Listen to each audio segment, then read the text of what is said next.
Thank you for tuning in to What Fuels You. I'm Nick Patry, a producer on the show. We're taking a summer break from the long-form interviews, and Shauna will be back in the fall with a great lineup of guests. In the meantime, we'll be releasing condensed versions of past interviews, highlighting some of the most important insights and stories we've heard over the years. Today you'll hear parts of Shauna's interview from 2019 with Chad Robbins, the CEO of Adaptive Biotechnologies. Chad co-founded Adaptive in 2009 with his brother Dr. Harlan Robbins, who had made a breakthrough in immunosequencing technology. To learn more about the latest innovations from Adaptive, check out their website at adaptivebiotech.com. In this recap episode, you'll hear the origin story of the company, the corporate culture at Adaptive, and what Chad Robbins sees as the most important tasks of a CEO.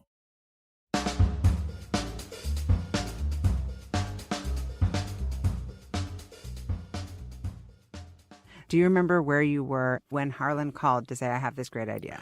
I actually remember exactly where I was sitting. I was in my home office in Chicago. He called me and said, hey, Chad, I had a pretty big discovery. I think it could change the world.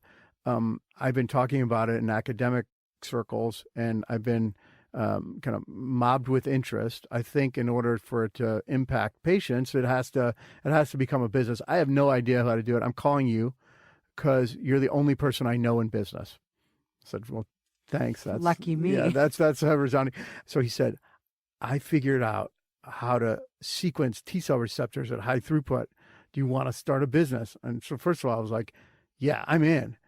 And then then I was like, What's a T cell? I have no idea what he's talking about. I had to go to Wikipedia and start a crash course, when you follow all the links, and gosh, there's a lot of links in science, right? Yeah. So I'm doing a crash course on the immune system and immune system receptors and all this stuff. But I'll tell you how I knew that he wasn't crying wolf and it was a big discovery. First of all, as I mentioned, this is probably now 2008? This is 2009 when I got the call. So there's probably, I'd been calling him for 20 years, being like, come on, dude, you're really smart. How do we make money off you? Right? I'm a total capitalist. And I'm not ashamed of that. And I'd been asking my brother to discover something. I'm like, you got something? And he would always be like, I have no interest in starting a business. Literally, he had no interest whatsoever. He had no interest and in maybe he business. hadn't discovered something worth calling you about. That's certainly true. He hadn't. And I think that recognition that it needed to be a business, and that, hey, I only know one guy, because he'd been so disconnected from that world, right? His circles really didn't include people in the business world other than a few of his friends, but he wasn't great at keeping up with relationships anyway. So he was really ingrained in that kind of academic circle. So no exposure. So he calls me up and says he wants to start this business for, we actually coined this term called immunosequencing, which is now, that's huge. Now it's popularized, but yeah. What we did was, we used the advances in next generation sequencing hardware and to develop chemistry and informatics on top of that to profile your immune system. Explain that and where it was then and where it is today, and take me through that real quick. So first of all, your immune system's job is to scan anything foreign and then react to it, kill it, and remember it. And it does this through this really neat mechanism where your DNA actually rearranges on the surface of these immune cells to form these receptors. And think of these receptors as these scanners or barcode scanners, and they look for a match, which is a pathogen or something foreign that comes in your body, a virus, or bacteria, et cetera, and they're looking for this match. And when they find this match, you have kind of this reaction or this immune cascade.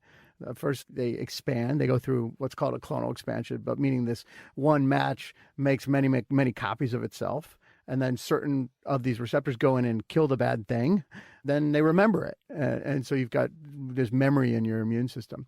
And so what we did essentially is had a set of chemistry, what they call primers, that lay down on the genome. And from each one of these cells, we can pick out this genetic rearrangement. And we can do this in a quantitative fashion. So we know how many copies of each different type of receptor are in any kind of sample that we take at any given time. So in a sense, we can profile your immune system and tell kind of what's in your immune system at any one time. And so we can apply this to many, many different areas. It's this kind of really massive platform that applies to both how doctors treat patients. It can inform their treatment decisions on a specific patient, and it can also assist in how therapies are developed. In particular, we're starting in cancer, but it's such a large area is because your immune system is involved in almost every disease state, whether it be cancer, infectious disease, or autoimmune disorders. And also what we call treatment modalities. So how a patient gets treated, whether it be kind of in cancer, like transplantation, cancer immunotherapy, vaccines, we can measure the response to those therapeutics and monitor that response over time. Today, I spent a lot of time on, I'll call the broad category of people. Relationships. Yes, relationships, business development relationships, but even within the company, I spend it on trying to get the right talent in the right places, so recruiting, but also getting people to work together better or providing the resources. I try to simplify a CEO's job into really three categories: money, people, strategy, right? If you don't have money, you can't get the right people. And if you don't have the right people, it doesn't matter what strategy you set. You need the people to effectuate the strategy. So it's very simple, and it's taken me a while to get there. So what do I spend my time on? I spend my time on those three things. Yeah. And probably in that order. Every culture is different, and culture is, I say culture is top down and bottom up. So first and foremost, you have to have a cultural leader, and that should be the CEO, who sets the tone of what you want this company to be, how you want people to act, how they should feel. Why they're there, right? What the mission is and what the values are. And I don't mean, and we actually do have corporate values, but it's crucial. I mean, it sounds, I know you're kind of like, ugh, it's like cliche, but it's crucial because then you know what you're measuring against and what you're looking for when you're hiring talent. Yeah.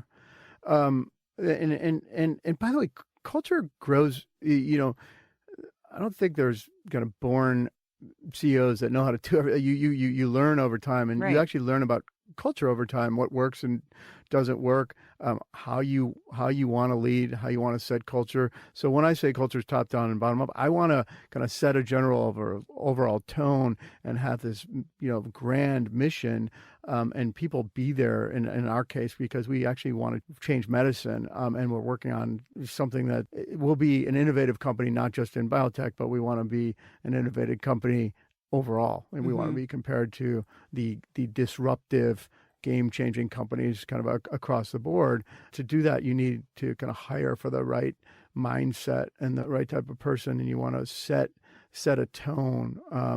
And great ideas, there's no monopoly on great ideas coming from the executive team. You want to encourage that open debate. You want to encourage thoughts to come from different parts of the organization, and that voices be heard, and that you have a collaboration across different functions of the business. We've instituted this emerging leaders program where we put together cross-functional teams offsite up at my happy place in Suncadia, and we it's for two things. One is we want to see how people work together and across the folks they normally work with on a day-to-day basis, and two, it's an opportunity for me to see who can communicate and present their ideas, who's emerging. So are you clear, Chad, on what attributes someone should possess in order to be successful at Adaptive? Yeah, I think there's some common attributes, such as the ability to debate openly and communicate your ideas. And at the end of the day, I mean, this might be too colloquial, but it's just be cool. Like, no assholes. I was joking around with my CFO. It's like, hey, can we have part of our core value, like, or don't be a shitbag, right? Because that's true. Just be kind, be cool. Help people out, work collaboratively, try to give credit as opposed to taking credit. But we also want, culture to be organic and to flourish up. A lot of programs that we provide resources for, but that have flourished that I probably wouldn't participate in, or I never would have thought of, such as kind of lunchtime lectures where people present the research papers of the day. We've like these really esoteric, nerdy game nights where people play, these board games that, we have a lot of super smart people. And we do, we also do kind of the traditional happy hours, and we have like a stand-up arcade game room. We have a Adaptive Fit, which are branded gym with showers and locker rooms and trainers. That's actually a super cool gym. And so you said that you spend a lot of time on strategy, people, and money. Mm-hmm. But if you're organizing your day, do you feel like you're good at time management? Do you have any hacks I can learn from you? Well, my time management is a lot better now because I have an unbelievable assistant who really helps me and keeps me in line. And one of the things that I guess one of my strengths is I have the ability to process a lot of information simultaneously and synthesize it and also compartmentalize. I can move kind of quickly from one thing to the other and then come back to the other thing without having it take over. So if I go from one meeting to the next or one call to the next, I can really focus on that call and then kind of come back to and pick up what I was working on before. That's a skill. Yeah.